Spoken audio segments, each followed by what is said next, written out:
This guy is nuts. Is he really making daily recordings of his possible divorce and releasing it as a podcast? They both cheated on each other. She's making six figures and still doesn't contribute to any joint endeavors financially. Why is she still with him? Why is he still with her? I can't wait for the next episode. This helped me be a better wife. So this is how men think. I hate my husband less now. I understand my wife more now.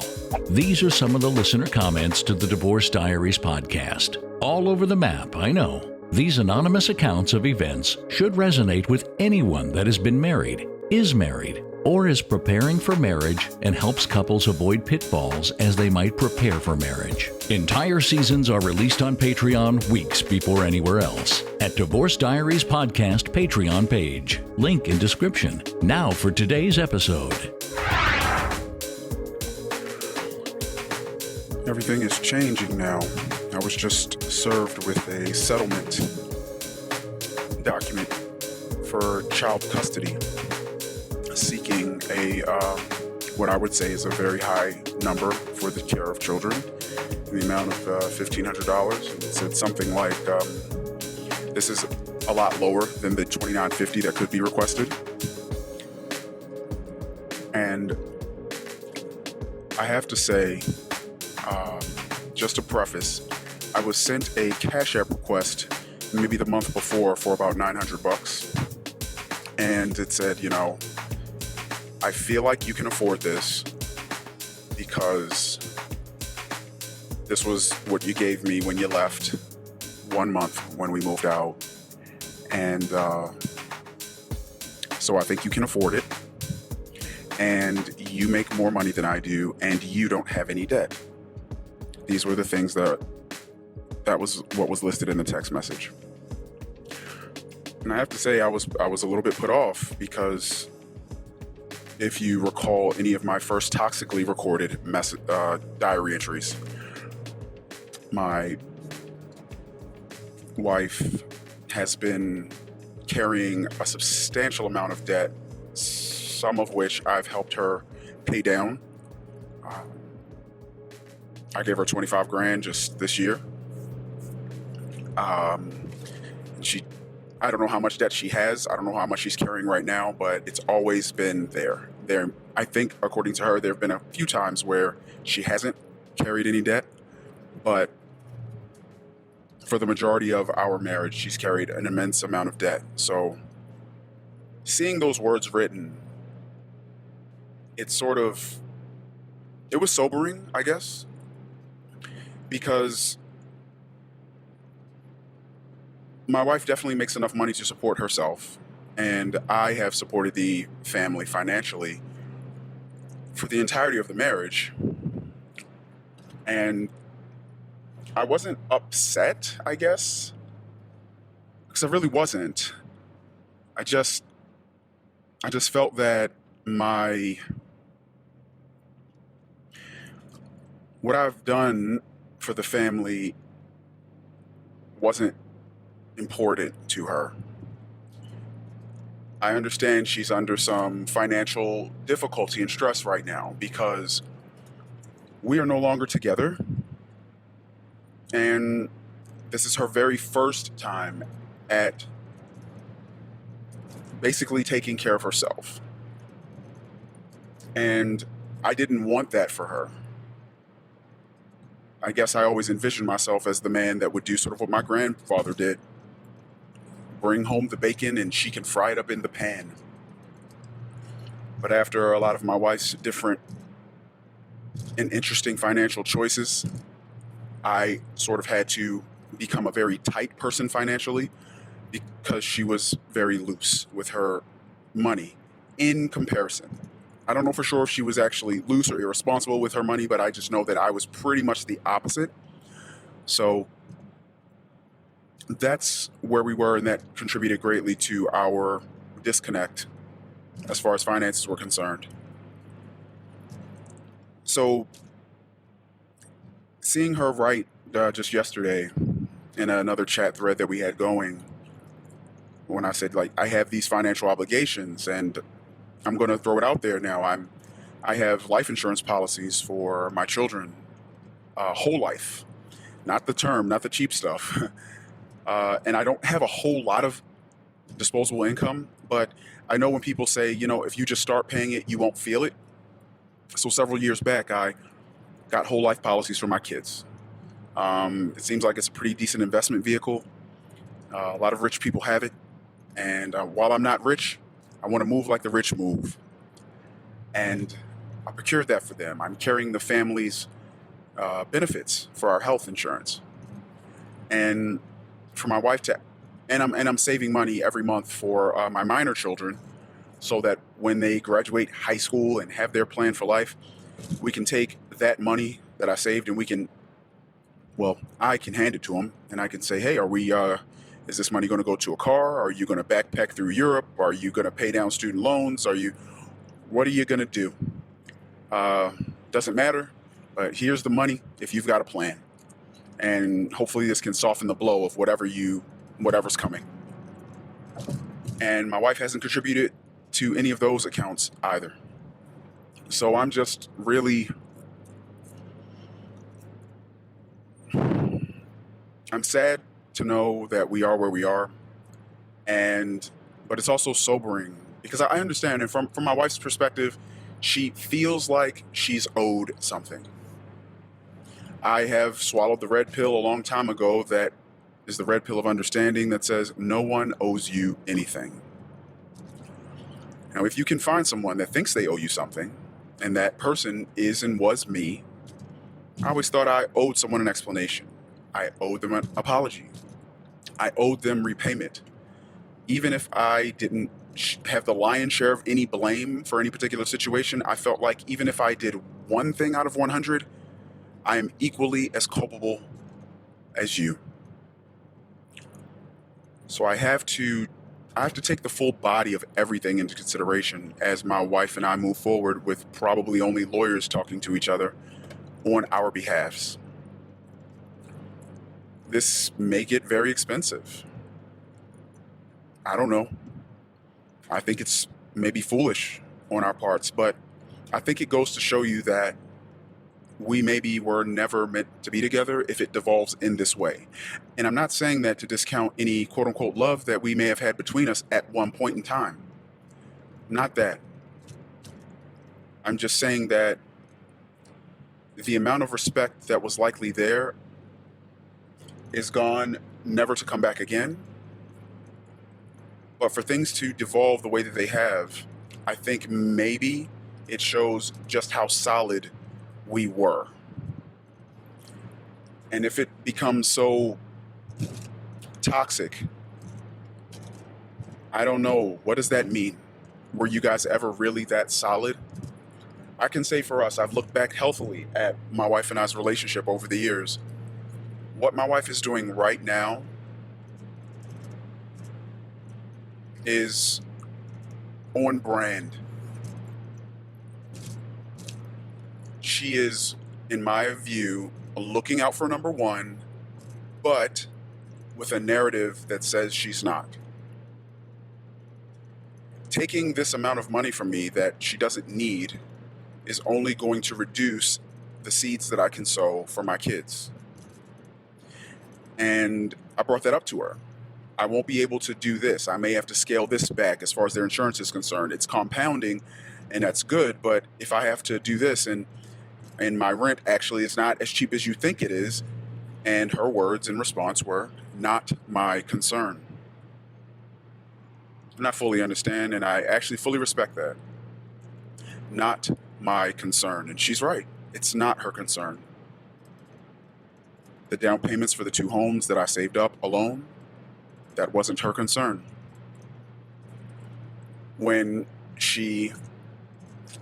Let me put the blame on me first, because that's where it is. I did not like seeing our bank accounts go down in money. It caused me, I guess, what I now understand to be anxiety. So I would bring home my check, throw it in the account, and because I couldn't bear watching us get down to our very low delta of disposable income of about $100 to $200, it made me, when I looked at those numbers, I felt so inadequate. Even though I was only, you know, in my very, very early 20s, I'm talking 21 years old, I was so sad. I felt a little bit demoralized, like, man, I don't make enough money. Or worse, I was looking at it and I'm like, wow, I make just enough. I felt so inadequate as a husband and father. And I felt so inadequate that I ran away and I put my head in the sand like a little bitch husband. And I just said, hey, wife, can you pay the bills? And she did. And she did an amazing job every month. Nothing was late, ever. And I could just live in peace within a very, very tight budget. I guess something did happen over time, and the money was a little bit short. So my wife put a mortgage payment on a credit card. One mortgage payment grew to two, that grew to three, and very quickly we were at a place where the minimum payments on the credit cards that she put the mortgage payments on ballooned to a point where we couldn't afford the minimum monthly payments. And then that's when my wife came to me and said, I've got something to tell you. And she told me about the situation and how everything worked out and how we were underwater and we weren't going to be able to make both the mortgage payment and the credit card payment minimums. I was devastated. And I probably should have put blame and accountability solely on my shoulders. But instead, like the asshole I focused solely on my wife. How could you? Why didn't you tell me? Why would you let this go on for so many months? You were a bad steward over the money because it was there before and now it's not. It's your fault. I berated her and talked down to her. I did not do what a husband should have done, which was get upset, walk it off, think about a solution, go back in, clear things up with her because she's probably feeling like shit. Tell her it's okay because she told you, but it wasn't okay that she hid it from you. Don't make her feel bad about anything she did any worse than you should because she's already feeling like shit and you're not helping. So you're being a terrible fucking husband. I need you to understand that. And what did my wife do? Probably exactly what she should have. Because one, it was already an immature thing to hide that from me. It was already immature. It was already bad to hide it from me. But she felt like she should hide it from me.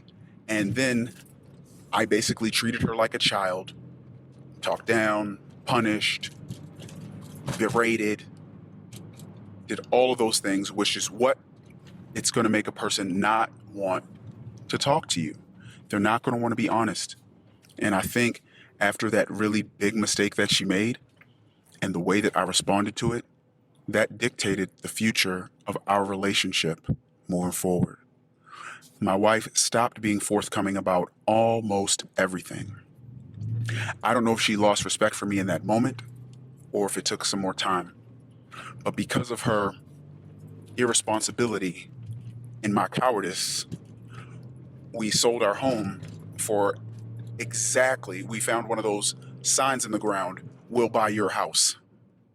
And I believe that's how it happened. And we called that number and they offered us, guess what? Exactly what we owed on our home to get out of it. I'm pretty sure they made a killing, but I needed to be out of that house and have that monkey off my back financially so that we could dig her out of credit card debt and get ourselves another home. So we moved in with my mother, with my family. So I felt even more inadequate as a man because of what I had to do. I'm not supposed to have my family living here. I left the house. I'm not supposed to come back. I didn't plan on this. And I guess the whole time I just would look at my wife with that resentment, blame, and contempt. You did this. So anytime she would maybe make a suggestion or an overture, how about we move to an apartment? No. Why would you say that? I'm saving up money for a house. You've set us back. I've got to get it back. I've got to get back what you've screwed up. I've got to get it back. And only me, only I can get it back. I was an absolute horrible husband during that time to her. No one needs to be beat up that much and that often by what they did. Hell, they did it. So maybe financially she's just feeling like she's really owed. So she's seeking this money, and yeah, did I get us another house? Yeah. Did I save up another bunch of money? Yeah. Did I quote unquote fix it in that way? Yeah. But at what cost? Well, the cost of my marriage. We talked about it later a few times. She's like, I don't think you ever forgave me after Pennsylvania, after what I did. I said, I don't think that I did either. I had no idea.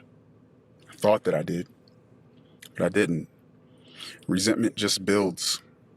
And when you're trying to figure out life by yourself, because my wife doesn't have any good examples of any wives, none.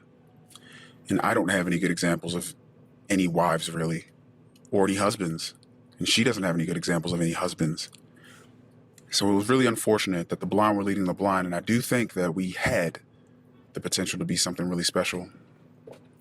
I do think we had the potential to weather those storms.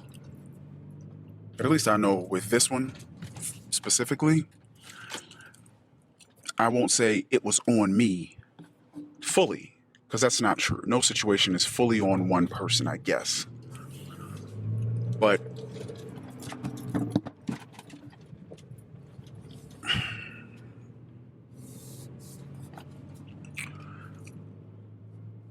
we are where we are now. And I don't recognize this person, me or her. I don't recognize this relationship. The only thing I see is toxicity. I'm not saying much because I can't. There's nothing to talk about. She's so angry at me. And in some of these cases, rightfully so. She's so angry at me. So angry that I don't think she'll ever not be angry at me again. I resent her so much.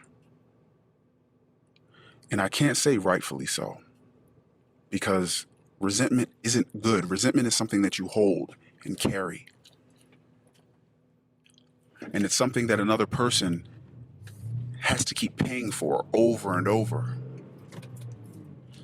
So in that respect, I will say 100% the resentment that I had and may still have for my wife is probably too deep.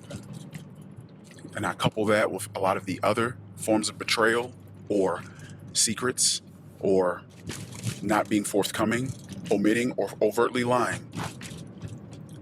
I think it's just too much for us to recover from.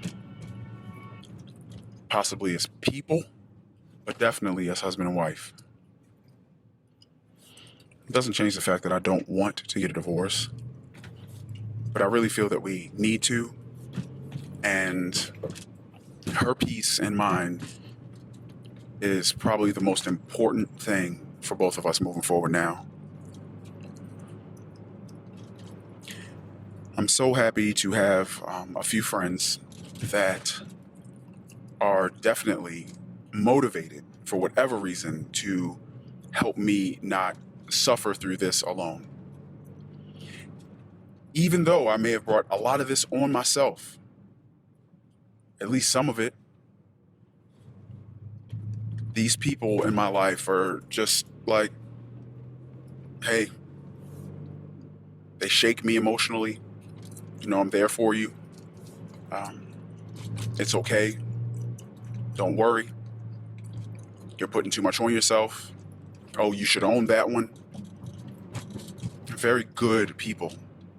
very good people. And I don't know what I would do without them. And my therapist as well. She knows everything. And she knows everything with nothing but big honesty. She knows everything. And she's like, okay, so you did that. She says, no matter what, you're going to have to forgive yourself. If there's going to be more life in front of you, you've got to forgive yourself, even for that thing. And maybe you shouldn't take so much blame for that thing. Oh, you didn't have any control over that thing. You did have control over that. So, hey, you really fucked up there. It's like, okay. Helping me get things into perspective. The mental health side of things is so amazing.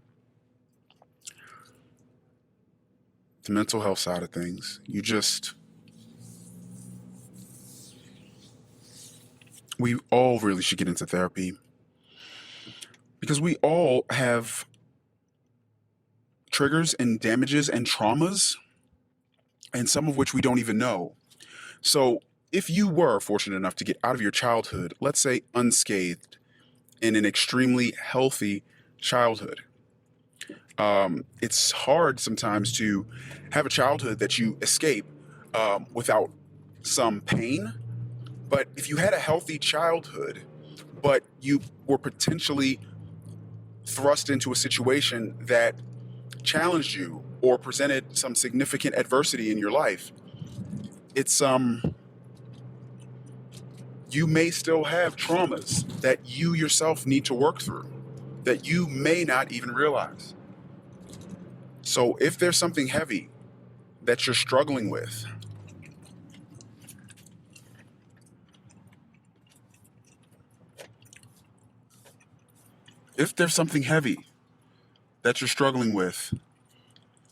and you don't know how to navigate it, get out of it, whatever,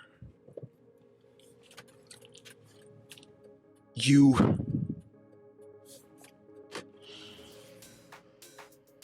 should talk to someone.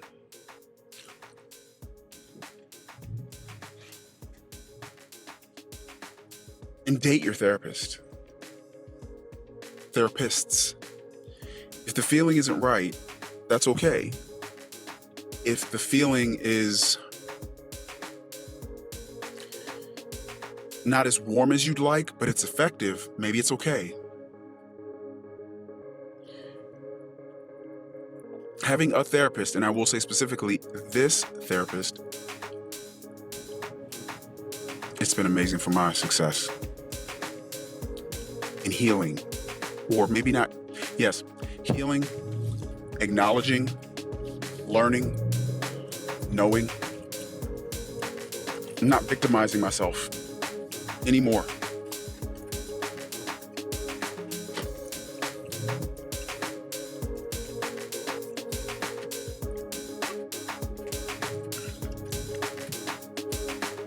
I can't victimize myself. I've already hurt enough people because I'm a hurt person myself. And hurt people hurt people. And that's what I've done. Hurt people hurt people. So I'm trying to stop doing that. I'm trying to apologize to those that I've hurt. Those that I did rough and bad things to. Because I fucked up royally. So yeah, away we go. Therapy. Resentment. There's no place for that shit in a marriage. But I gave room to it. And to be honest, I'm sorry to her. I'm sorry to my children. I'm sorry to myself. There was a lot of wasted years and time being angry and resentful. Who knows what kind of marriage I could have had if it weren't for that bullshit.